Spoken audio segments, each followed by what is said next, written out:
The Idol is finally over, yet the controversy is still a hot topic among the viewers. If you watched it even for an episode, you probably know that there's something definitely wrong with this show. And to be honest, I'm really disappointed. As an eager viewer of HBO shows, I was expecting something way better than what we already have. Because you know it's HBO. Also, the plot of the show was really intriguing for me. I was expecting to see a struggling pop star who tries to get her act together, explore, and finally find herself. I was also expecting to see how harsh and toxic the industry may get. Yes, I'll admit that we saw tiny little pieces of that.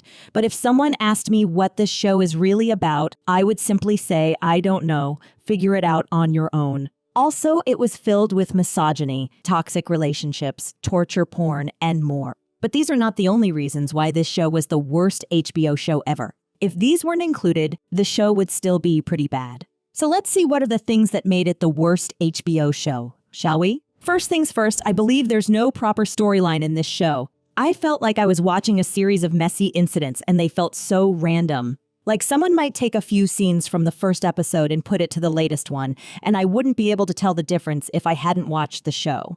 That's how random it was. The show definitely lacked a good storyline, and that ruined everything. I mean, we watched 5 episodes, but I still don't know what we actually saw, except for all these sex scenes. Speaking of which, let's discuss it now, shall we? I was going to talk about it anyway. To be honest, I'm not opposed to sex scenes in movies or TV shows, but the Idol's scenes were extreme.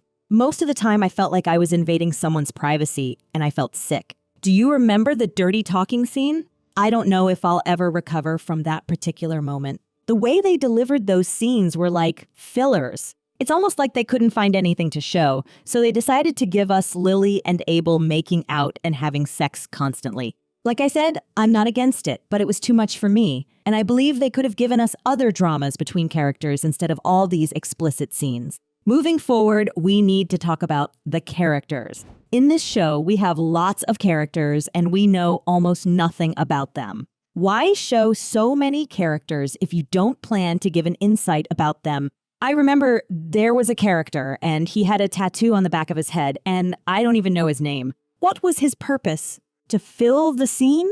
I know it was only 5 episodes and we didn't have much time to get to know characters one by one, but I believe they could have done so much better and give us an understanding about their personalities and their past. Even a few lines would definitely work, don't you think? Also, the show definitely lacks character development.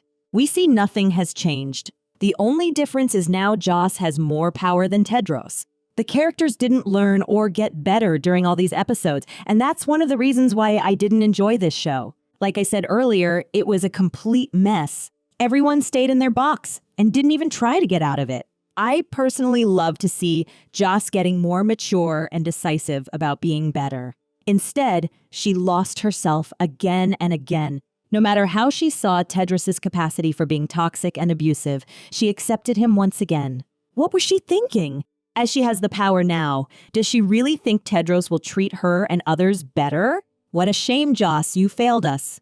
Last but not least, I strongly believe that this show was supposed to be about Joss.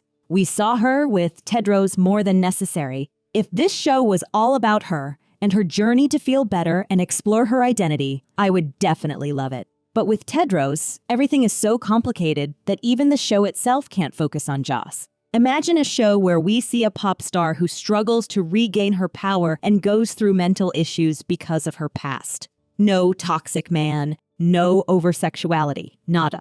I would love to see Joss fighting with herself, others, the music industry, and last but not least, the fan expectations. What I'm trying to say, a feminist touch was definitely necessary for this kind of show.